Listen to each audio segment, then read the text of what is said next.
కేసీఆర్ బయటకు వచ్చారు. కూతురు తనని నేరుగా నిందించడం ప్రారంభించి ఫామ్ హౌస్ నుంచి బయటికి రారు, ఆ పార్టీ గుర్తు కారు, ఆయనేమో బయటికి రారు. అదే సందర్భంలో తెలంగాణని కాంగ్రెస్ దోచుకున్న దానికంటే బీఆర్ఎస్ చెడగొట్టింది ఎక్కువ అన్నటువంటి కాన్సెప్ట్ని ప్రొజెక్ట్ చేసుకొస్తున్నటువంటి వేళ బయటకు వచ్చారు కేసీఆర్. రాష్ట్ర కమిటీ మినహా అన్ని కమిటీలని రద్దు చేశారు. త్వరలో కొత్త కమిటీలు నియమించబోతున్నట్టు ప్రకటించారు. అదే సందర్భంలో సోషల్ మీడియా లెక్కలు చూసుకుని పోస్టులు ఇవ్వద్దు, బాధ్యతగా చూసుకోమని చెప్పేసి తన కొడుకుకి సూచించారు.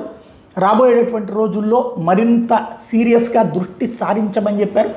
చీఫ్ మినిస్టర్ లాగా మాట్లాడుతున్నారంటూ విమర్శించుకొచ్చారు.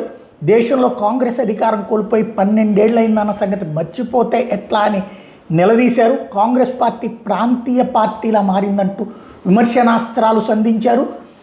సీఎం రేవంత్ రెడ్డిని యాంకర్లు, యాక్టర్లు, ఇలా ఎవరో ప్రతిపక్ష నేతలు గుర్తించడం లేదు అన్నటువంటి విషయాన్ని గుర్తు చేశారు. ఈ మధ్యన కొంతమంది స్టేజీ మీద కూడా గుర్తించినటువంటి అంశాన్ని ప్రధానంగా ప్రస్తావించుకొచ్చారు.